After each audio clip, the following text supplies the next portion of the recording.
Alright, so let's start. This is the Unit 2 writing question. This is on page 78 of your textbook, the reading and writing textbook. So check it out. Now, there are several parts to this question. Okay, so the first part is setting. Okay, so you receive an email from your friend Andy, and Andy plays in the volleyball team. Okay, so he needs training for volleyball. Okay, so now the conflict or the problem appears. Right, so he has difficulty studying for exam, and it's clashing with his volleyball training, and his coach is mad at him. Okay, so now there's a dilemma. Okay, whether he keeps playing volleyball or stop it and pass his exam first. Okay, so you are Jenny. Your job is to give him advice. Okay, so it's an email. So your friend send you an email, so you have to reply. Okay, so you're writing a letter of advice, basically. So this is your task. Now, there are several approaches to writing this, but I think a very good approach would be first, you have to identify what is causing the problems. Okay, there most of the time there will be more than one cause. Okay, so I say causes. All right. Now, once you identify the causes, you have to set out a criteria in which you are going to solve this problem.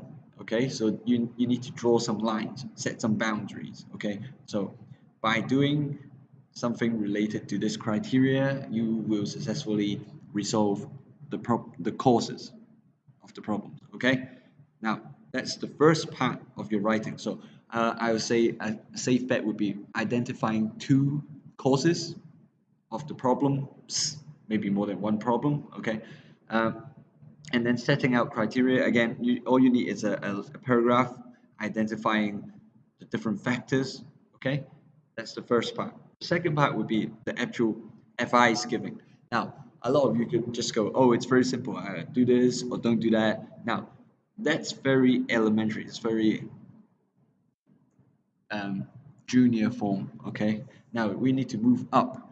Now, how do we write FIs, great FIs? Now, you need the criteria in the first part, okay? Because you've listed out those criteria, therefore, you can now give FIs number one, which will pass those criteria. And you give FIs number two, which again will pass those certain criteria which you set. So if you look at it in a pictorial form, it looks something like this. So there are two problems, okay, right off the bat, just from Andy's email. So first, volleyball team practice interferes with study, and second, his relationship with the coach. Okay, now from these problems, what are the underlying causes, all right, behind? Well, maybe there are a cause for each kind of problem, or maybe there is something similar between the two. I don't know. It's up to you. Okay, you have to think for yourself, because we've debated about it for 2 days. Okay, now try to recall what you've spoken or what you've heard your friends spoke, and do a mind map tonight. Okay, now once you've identified the causes, the next step would be to set out the criteria in solving these causes. So here are two, okay, that I will give you. Now, if you want more, you have to think for yourself, okay? So the first one would be which is more important and why, okay?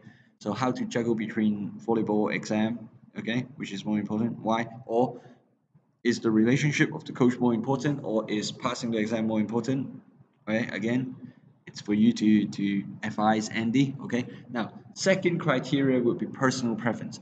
So, what kind of person is Andy? Is he someone who is very worried about his marks? He really wants to pass. He really wants to get to university, or is he here to learn? It doesn't really matter if he gets into university or not. As long as he has a happy school life. It's his personal preference. Okay, so I have given you two criteria. Maybe through your understanding of Andy, okay, you might have different criteria. Remember, you are his friend. You know him. Okay. Now, the second part of your letter of advice would be based on those criteria that you've mentioned before. Now you have advice number one, advice number two.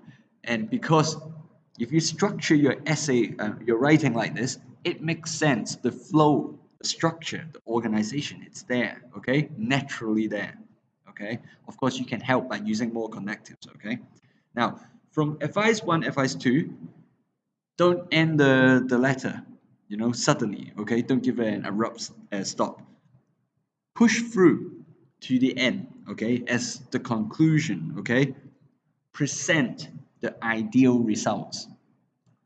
Tell Andy, after you have completed advice one, advice two, what will the picture look like? Okay, what will his life be after that? Now that would be a very, very good flow, very good, very well organized letter of advice. Okay, so tonight do a mind map, upload it on Schoology. I'll see you on Friday.